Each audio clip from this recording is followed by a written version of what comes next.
Look here Sharada, ചെയർമാന്റെ personal ലെറ്ററാണ്. കഴിഞ്ഞ വർഷത്തെ നമ്മുടെ ഡിവിഷന്റെ പെർഫോമൻസിനെ അപ്രീഷിയേറ്റ് ചെയ്തുകൊണ്ട് കോംപ്ലിമെന്റ്സ് കൊടുക്കുന്ന കാര്യത്തിൽ ചെയർമാനുള്ള പിശുക്ക് പണ്ടേ പ്രസിദ്ധമാണല്ലോ. Don't you think this is something which we can be proud of? അതെ സർ. ഇതൊന്ന് കാണിക്കാവുന്ന കരുതി വിളിച്ചെന്നേ ഉള്ളൂ. By the by, where is our Achanunni? 2 ദിവസമായി കാണുന്നില്ലല്ലോ. ലീവാണ്. ഓ, എത്ര ദിവസത്തേക്കാ? ഒരാഴ്ചത്തേക്ക്. ലീവ് ആപ്ലിക്കേഷൻ കിട്ടിയിരുന്നോ? ഇല്ല, വിളിച്ചു പറഞ്ഞിരുന്നു. പെട്ടെന്ന് എന്തെങ്കിലും അത്യാവശ്യം വന്നുകൊണ്ടാവും. It's all right if you are convinced. ചോദിച്ചെന്നേ ഉള്ളൂ.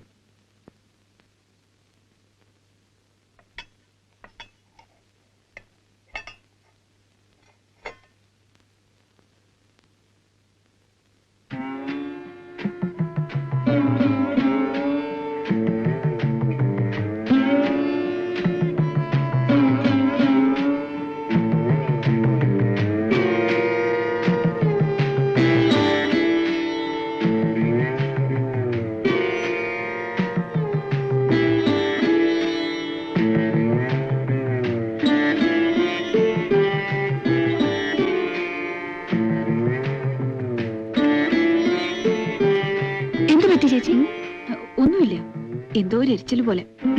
എരിച്ചില് മാത്രമേ ഉള്ളോ അതോ കുറേശ്ശെ ഛർദിലുണ്ടോ? അതൊന്നുമല്ല, എന്തോ കഴിച്ചത് പിടിക്കാഞ്ഞിട്ടാ. തുളസി ഉണ്ടോളൂ.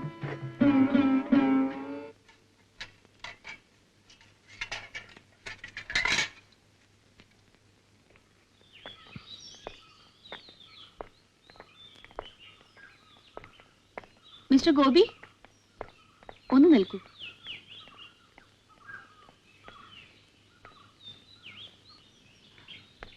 ഉണ്ണി എത്ര ദിവസത്തേക്കാ ലീവെന്ന് വല്ലതും പറഞ്ഞോ? ഇല്ല.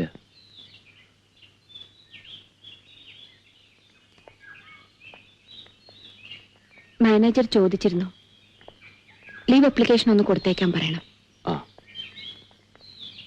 പിന്നെ ലീവാണെങ്കിൽ തന്നെ ഒന്ന് വന്നിട്ട് പോകാനും. ഞാൻ പറയാം.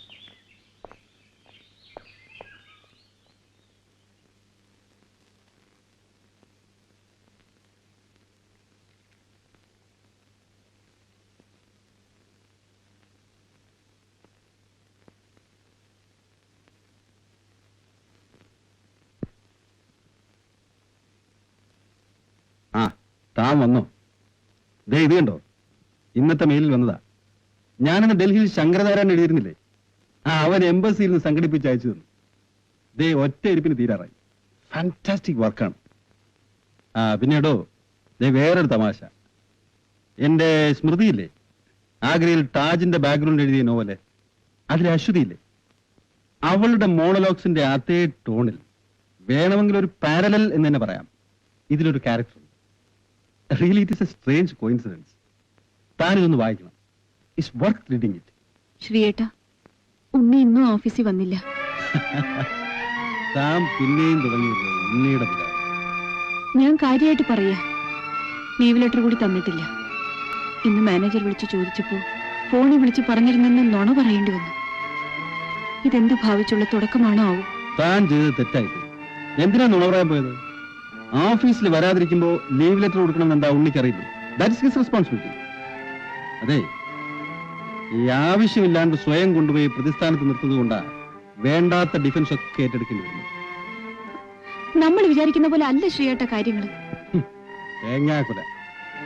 എടോ, ഒരു കാര്യം തമാശയായിട്ട് തുടങ്ങിയ ആദ്യ അവസാനം അത് അങ്ങനെ തന്നെ കാണും. അല്ലാണ്ട് ഇടയ്ക്കേറി ഇല്ലാത്ത ഗൗരവം ഉണ്ടാക്കും. തനിക്ക് തെറ്റുപറ്റുന്നത് മുഴുവൻ അവിടെ. എന്റെ ഈശ്വര, ഞാനിത് എങ്ങനെയാ ശ്രീയേട്ടനെ പറഞ്ഞ് മനസ്സിലാക്കുക? എപ്പോ ഈ ഒരു കാര്യത്തെ പറ്റി പറഞ്ഞാലും നിസാര. ഞാൻ അനുഭവിക്കുന്ന എനിക്കല്ലേ അറിയൂ. ഇവിടെ അതെ, ഓഫീസിൽ ചെന്നാലും അതെ, എനിക്കൊരു സ്വസ്ഥതയില്ല. ശ്രീയേട്ടൻ ഇവിടെ ഇരുന്ന് ഓരോന്നും പറഞ്ഞതേ ഉള്ളൂ. ആ പാവത്തിനിട്ട് കളിപ്പിക്കാൻ വേണ്ടി ഇറങ്ങിച്ചെന്നത് ഞാന്. ഇവിടം വരെ കൊണ്ടെത്തിച്ചിട്ട് തമാശയാണെന്ന് കരുതി കൈകഴുകി മാറാൻ മനസ്സ് സമ്മതിക്കണ്ടേ?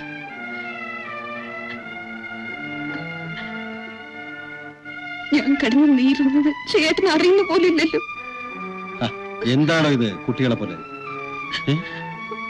തന്റെ മനസ്സ് ഞാൻ കാണാണ്ട് പിന്നെ കരയാതെ. ഉണ്ണിയുടെ കാര്യമില്ലേ, താൻ ധൈര്യമായിട്ട്. എനിക്ക് നല്ല വിശ്വാസം ഉണ്ടെന്നേ, എല്ലാം നേരെയാകും. Come on come on, cheer up, cheer up.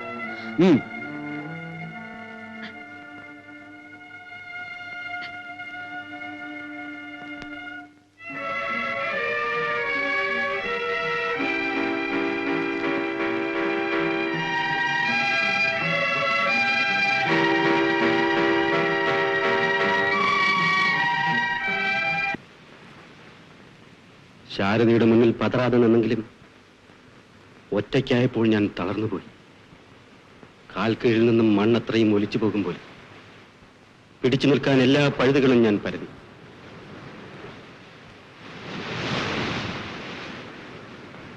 ഞാൻ മനസ്സിലൂട്ടി വളർത്തിയ ഒരു കഥാപാത്രം എന്റെ കണക്കുകൂട്ടലുകൾ തെറ്റിക്കുമ്പോൾ സത്യത്തിൽ ഞാൻ എന്നോട് തന്നെ തോൽക്കാൻ തുടങ്ങുകയായിരുന്നു.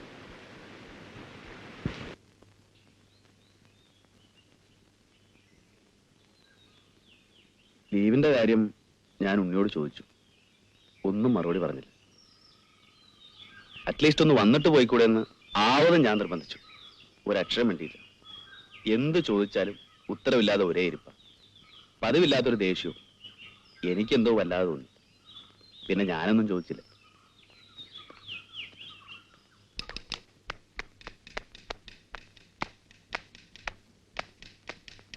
തുളസി, തുളസി ഒന്ന് വിളിക്കാൻ. അത് ശരി, എന്നാ അത് ആദ്യം പറഞ്ഞാ പോരെ. വിളിക്കണ.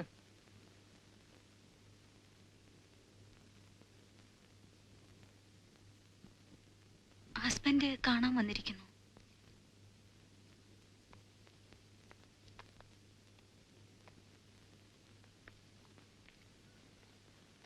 ഒരു ലീവ് എഴുതി കൊടുത്തിട്ട് ഇറങ്ങി വാ.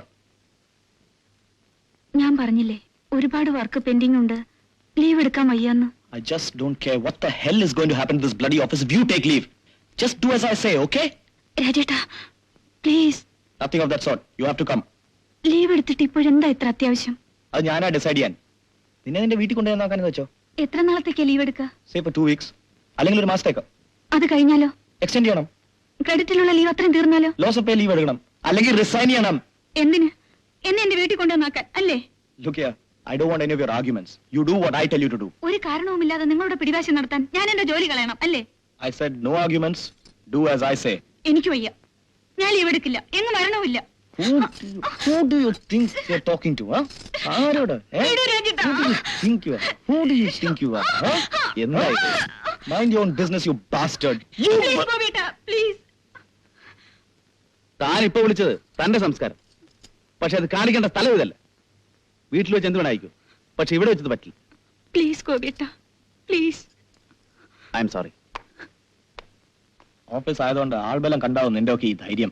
Excuse me, you have to behave yourself. I have to remind you this is an office. Come on Tulsi, are you coming or not? ഇല്ല. ഞാൻ പറയുന്നത് അനുസരിക്കാതെ നോ, നീ എന്റെ ഭാര്യയായി കഴിയില്ല. And bear it in mind, you will have to pay for this. And I know how to teach you, you bitch.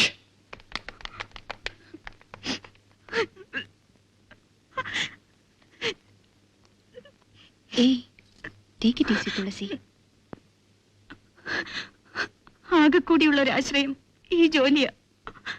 ഇതും കൂടി ഇല്ലാണ്ടായ പിന്നെ ഇഷ്ടം പോലെ ചവിട്ടി അരയ്ക്കാമല്ലോ. ഒരുപാടായി ഞാൻ സഹിക്കണു, ഇനി വയ്യ. എന്താണെന്ന് വെച്ചാ ചെയ്തോട്ടെ, ഏറി വന്നാൽ ഉപേക്ഷിക്കുമായിരിക്കും. ഇതിലും ഭേദം അത് തന്നെയാ.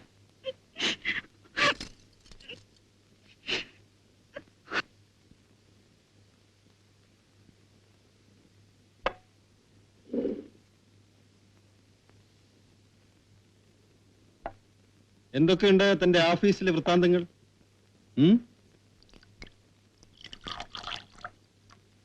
How is തുളസി?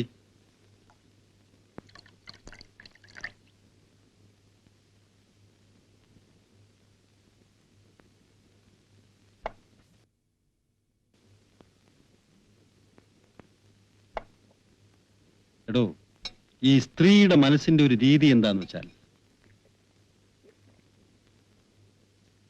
സാധാരണയിൽ കവിഞ്ഞ സ്നേഹമുള്ളിടത്തെ വേണ്ടതിലേറെ പരിഭവവും പരാതിയും ഉണ്ടാവും. ആ തുളസിക്ക് എപ്പോഴും ഭർത്താവിനെ കുറിച്ച് പരാതികളായിരുന്നു. എന്റെ ഒരു റീഡിംഗ് ശരിയാണെങ്കിൽ അവൾ തിരികെ ഭർത്താവിനോട് ചേർന്ന് ഒട്ടും. പരാതികൾ കേൾക്കുമ്പോഴേക്കും സഹതാവുമായി ചുറ്റും കൂടുന്ന നിങ്ങളെപ്പോലുള്ളവർ വിഡ്ഢികളുമാകും. സ്ത്രീയുടെ മനസ്സെന്ന് പറയുന്നത് ഇറ്റ് ഈസ് സോ സിമ്പിൾ. ശരിയാണ്. താനും അന്വേഷിച്ചു നോക്കൂ. ഇടയ്ക്കിടയ്ക്കുള്ള പിണക്കത്തിനേക്കാൾ ആഴത്തിലായിരിക്കും അവരുടെ ഇണക്കം. മനസ്സിനെ കുറിച്ചുള്ള ശ്രീയേട്ടന്റെ റീഡിംഗ് ശരി തന്നെയാ. There you are. പക്ഷെ കഥാപാത്രങ്ങൾ രംഗത്ത് വരുമ്പോൾ അറിയാണ്ട് വേഷം മാറിപ്പോന്നു. ശ്രീയേട്ടൻ കണ്ടെത്തുന്ന മുഖങ്ങൾ അവർക്കിണങ്ങാതെ വരുന്നു. മനസ്സിൽ കുറിക്കുമ്പോഴുള്ള മുഖവും രംഗത്ത് വരുമ്പോഴുള്ള മുഖവും തമ്മിൽ ഒരുപാട് വ്യത്യാസമുണ്ട് ശ്രീയേട്ട. ഒരിടം വരെയേ വേഷക്കാരെ ചരടിന്റെ അറ്റത്ത് നിയന്ത്രിക്കാൻ പറ്റൂ. അത് കഴിഞ്ഞാൽ പിന്നെ അവരാടുക മനോധർമ്മമാണ്. അവിടെ ശ്രീയേട്ടൻ നിസ്സഹായനാണ്. കൊള്ളാമല്ലോ, താനിന്നൊരു ഫിലോസോഫിക്കൽ മൂഡിലാണല്ലോ. അനുഭവങ്ങളുടെ ചൂടേൽക്കുമ്പോൾ ആരും ഫിലോസോഫിക്കലാവും. ശ്രീയേട്ടൻ തന്നെയല്ലേ പണ്ടങ്ങനെ പറഞ്ഞത്? അതെ, നമ്മുടെ കഥാനായകൻ എന്ത് പറയുന്നു? ഇന്നും ഓഫീസിൽ വന്നില്ല, ഇപ്പോഴും വഴിമുട്ടി നിൽക്കുന്നു. വഴിമുട്ടി നിൽക്കുന്നത് കഥാനായകൻ മാത്രമല്ല,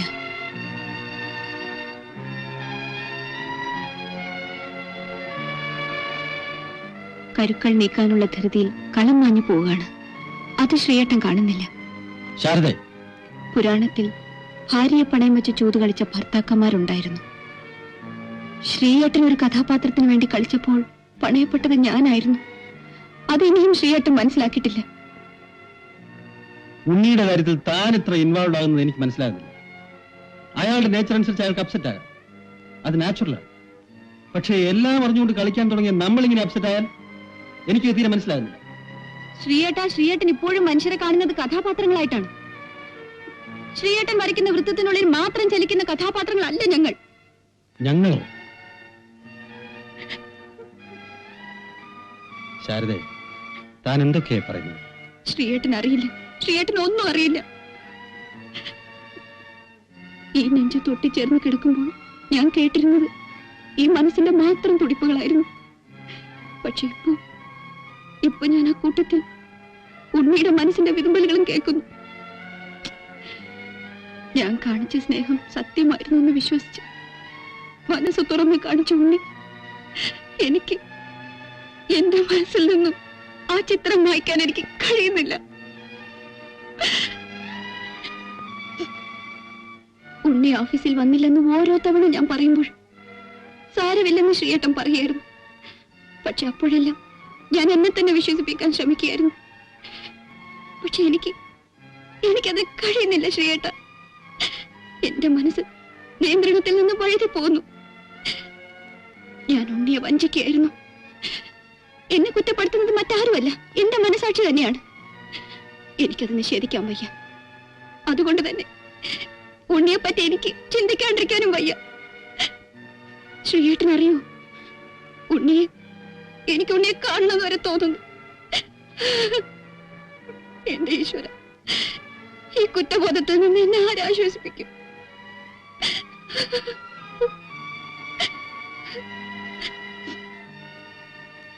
ഭർത്താവിനോടൊപ്പം മറ്റൊരാളുടെ ചിത്രം കൂടി മനസ്സിൽ തെളിഞ്ഞു വരുമ്പോൾ അത് തടുക്കാൻ കഴിയാതെ വീർപ്പ് മുട്ടുന്ന ഒരു ഭാര്യയുടെ നിസ്സഹായത നിങ്ങൾക്ക് മനസ്സിലാവില്ല.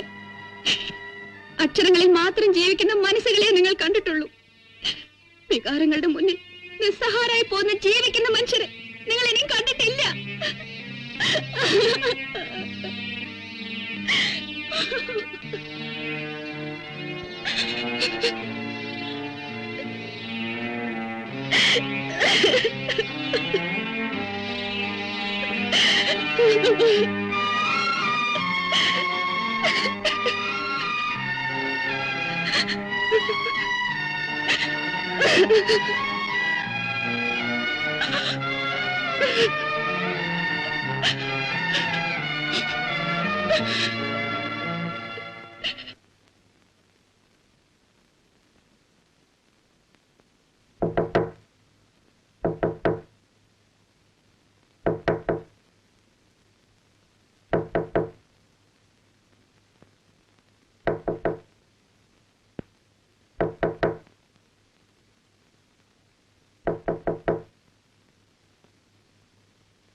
ഇനി ഉറങ്ങായിരുന്നു.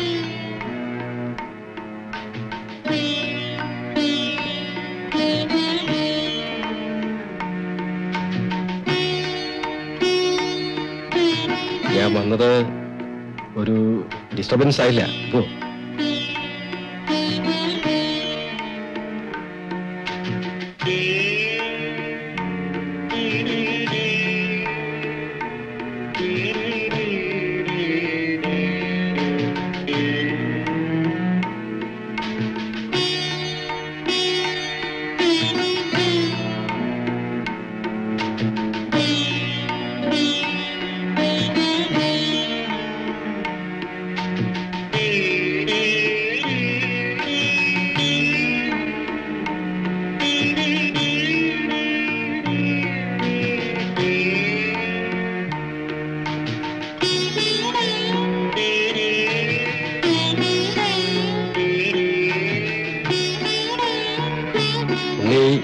ലീവാണല്ലേ? ശാരദ പറഞ്ഞിരുന്നു.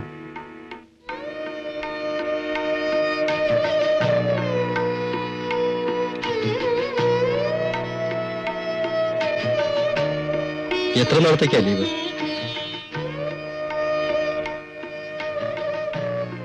എനിക്കറിയില്ല.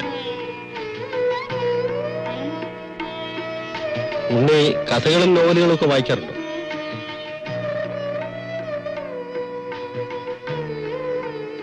ഞാൻ വന്നത് ഉണ്ണിയോട് അല്പം സംസാരിക്കാനുണ്ടായിരുന്നു.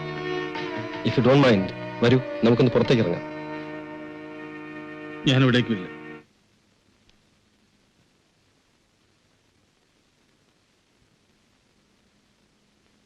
ഉണ്ണിക്ക് അറിയാവുന്നതേ ഉള്ളൂ. ഉണ്ണിയെക്കുറിച്ച് ശാരദ എന്നോട് ആദ്യം പറഞ്ഞത് വളരെ കാഷ്വലായിട്ടാണ്, ഓഫീസിൽ ജോയിൻ ചെയ്ത ദിവസം. പിന്നെ ഓഫീസിൽ എന്ത് വിശേഷം ഉണ്ടെങ്കിലും ശാരദ എന്നോട് പറയാറുണ്ട്. പിറ്റേന്ന് ശാരദ അഭിനന്ദിച്ചപ്പോ ഉണ്ണി കരഞ്ഞുപോയി എന്ന് കേട്ടു. എനിക്കൊരു കൗതുകം തോന്നി. ഞാൻ ഉണ്ണിയെ ശ്രദ്ധിക്കാൻ തുടങ്ങി. വളരെ സെൻസിറ്റീവാണ് ഉണ്ണിയെന്ന് എനിക്ക് മനസ്സിലായി. ചില പ്രത്യേകതകളുള്ള കഥാപാത്രമായി ഉണ്ണി എന്റെ മനസ്സിൽ വളരാൻ തുടങ്ങി. ജീവിതത്തിൽ കണ്ടെത്തുന്ന ചില പുതുമകളോടുള്ള ഒരു എഴുത്തുകാരന്റെ ആവേശമെന്ന് കരുതിയാൽ മതി. ഉണ്ണിയോട് കുറെ കൂടി അടുത്ത് പെരുമാറാൻ ഞാൻ ശാരദയെ പ്രേരിപ്പിച്ചത് അങ്ങനെയാണ്.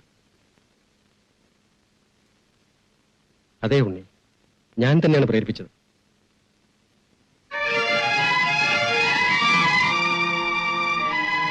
ചലനം കാത്തുകിടക്കുന്ന ഒരു ജലവിധാനം പോലെയാണ് ഞാൻ ചുറ്റുപാടുകളെ കാണാറ്.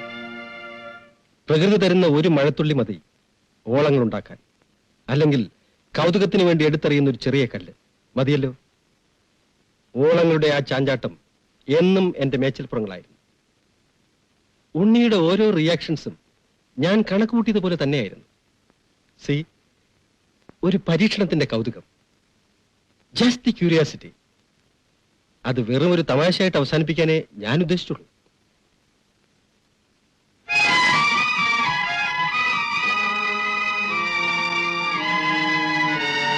സത്യം അറിയുമ്പോഴുള്ള ഉണ്ണിയുടെ പതർച്ച ഞാൻ ഊഹിച്ചതാണ്. ആ ഷോക്കിൽ നിന്നും വിട്ടുമാറാൻ അല്പം സമയം വേണ്ടിവരുമെന്ന് എനിക്കറിയാം. I perfectly understand your state of mind. അതുകൊണ്ടാണ് ഞാൻ ഇവിടെ വന്നത്. ഉണ്ണിയോടുള്ള ശാരദയുടെ പെരുമാറ്റം വേറൊരർത്ഥത്തിൽ വ്യാഖ്യാനിക്കുവാൻ സ്വാതന്ത്ര്യം തരുന്നതായിരുന്നു ഉണ്ണിയുടെ കാഴ്ചപ്പാടിൽ. I admit it. പക്ഷേ ഒരു കൗതുകത്തിന്റെ പരിധികൾക്കപ്പുറത്ത് അതൊരിക്കലും കടന്നിട്ടില്ല. ശരിയല്ലേ? ഇതിപ്പോൾ സത്യവുമായി ഉണ്ണി പൊരുത്തപ്പെടേണ്ട നിമിഷമാണ്. You have to. ഞങ്ങൾ തെളിച്ച ചാലിൽ ഞങ്ങൾ ഉദ്ദേശിച്ചതിലേറെ ഉണ്ണി പോയി കഴിഞ്ഞു. ഇനി അങ്ങോട്ട് there is no other way. തിരിച്ചു നടന്നേ മതിയാവൂ. കഴിഞ്ഞതെല്ലാം ഒരു തമാശ മാത്രമായിരുന്നു എന്ന് ഉണ്ണി മനസ്സിലാക്കണം. എങ്കിലേ പിന്തിരിഞ്ഞു നോക്കി ഉള്ളു തുറന്ന് പൊട്ടിച്ചിരിക്കാൻ ഒക്കൂ. ഉണ്ണിയുടെ ആ പൊട്ടിച്ചിരി ഇന്നിപ്പോൾ ശാരദയുടെയും എന്റെയും കൂടി ആവശ്യമാണ്.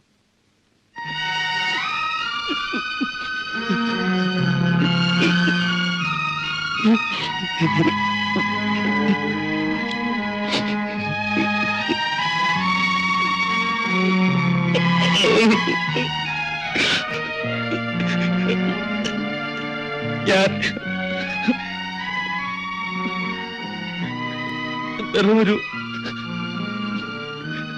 പരീക്ഷണ വസ്തുവായിരുന്നു. ആവശ്യം കഴിഞ്ഞപ്പോ ഐ എം സോറി ഉണ്ണി. ആലോചിച്ചു നോക്കുമ്പോൾ എനിക്കത് നിഷേധിക്കാനാവില്ല. പക്ഷെ അത്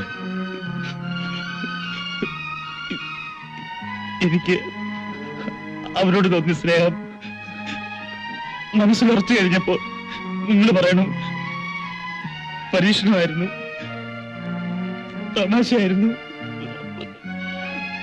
മറന്നു കളയാൻ. ഉണ്ണി പറയുന്നതൊന്നും ഞാൻ നിഷേധിക്കുന്നില്ല.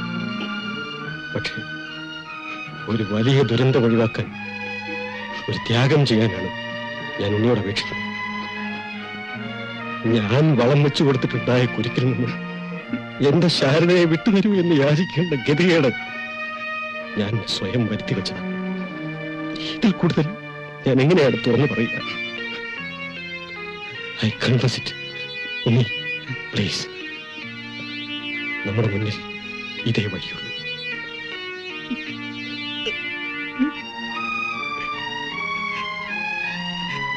ഞാൻ ഇറങ്ങുന്നു.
എത്ര തവണയാ ഞാൻ ഗോപിയുടെ അടുത്ത് പറഞ്ഞയച്ചത്, ഇന്നും കൂടി കണ്ടില്ലെങ്കിൽ ഞാൻ അങ്ങോട്ട് വന്ന് കാണാനിരിക്കുകയായിരുന്നു.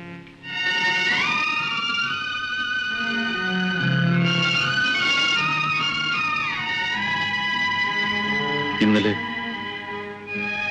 നിങ്ങളുടെ ഭർത്താവിനെ കാണാൻ വന്നിരുന്നു.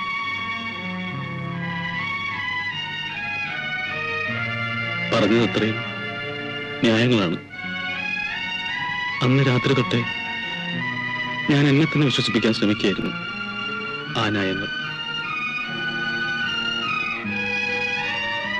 പക്ഷേ എനിക്കത് കഴിയുന്നില്ല.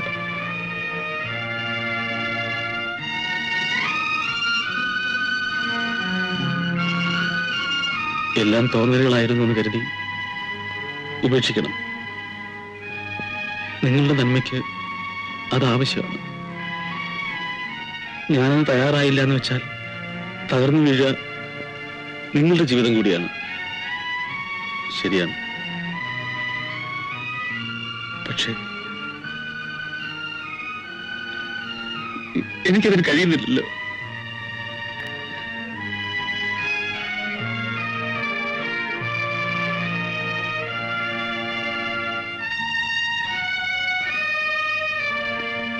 ഈ രൂപം മനസ്സിൽ നിന്ന് മാറ്റി കളയാൻ എനിക്ക് കഴിയില്ല.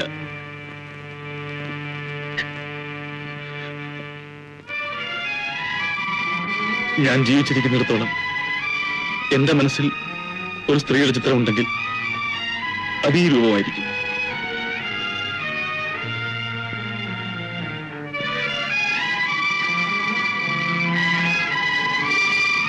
ഉണ്ണി, ഉണ്ണി,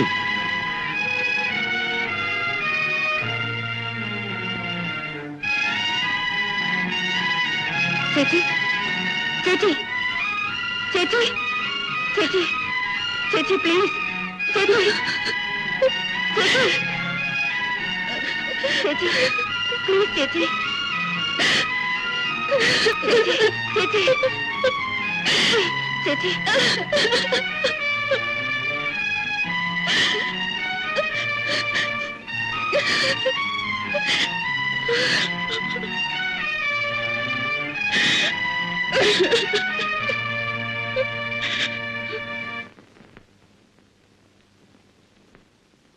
ഒന്നിലേറെ തവണയായി ഞാനിത് പറയാൻ തുടങ്ങുന്നു. സന്ദർഭം തരാതെ നീ ഒഴിഞ്ഞു മാറി. നിന്റെ ഈ പോക്ക് എവിടേക്കാണെന്ന് നീ ആലോചിച്ചിട്ടുണ്ടോ? ഇന്ന് തന്നെ നീ ഓഫീസിൽ വന്ന് എന്തൊരു സീനാ ഉണ്ടാക്കിയത്. ആ സ്ത്രീ ഇനി എങ്ങനെ മറ്റുള്ളവരെ മുഖത്ത് നോക്കും?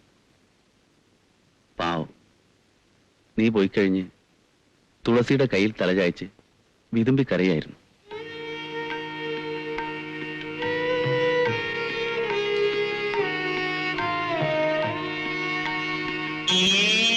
ഇനിയെങ്കിലും നീ മനസ്സിലാക്കുക, നിന്റെ ഈ ദുശാഠ്യം മറ്റുള്ളവരുടെ ജീവിതത്തെ കൂടെ തകർക്കാണെന്ന്.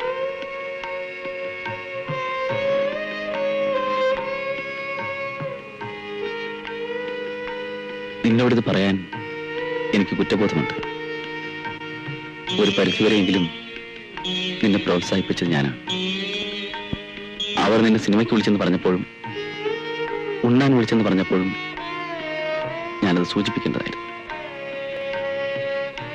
അന്നൊക്കെ ഇതൊരു കുസൃതിയായ ഞാൻ കണക്കാക്കിയിരുന്നുള്ളൂ. ഇത് ഇവിടെ വരെ ചെന്നെത്തുമെന്ന് അറിഞ്ഞിരുന്നെങ്കിൽ ഛെ,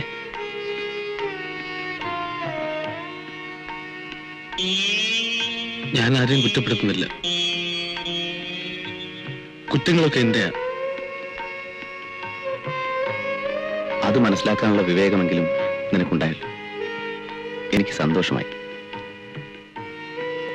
നാളെ രാവിലെ നമ്മൾ ഒരുമിച്ച് മോർണിംഗ് വാക്കിന് പോകും. അത് കഴിഞ്ഞ് നമ്മൾ ഒരുമിച്ച് ഓഫീസിൽ പോവുക. ഓക്കെ?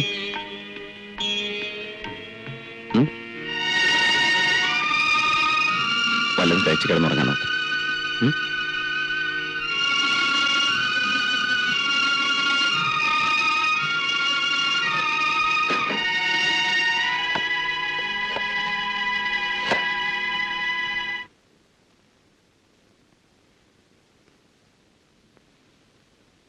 ഉണ്ണി സാർ കഴിഞ്ഞു.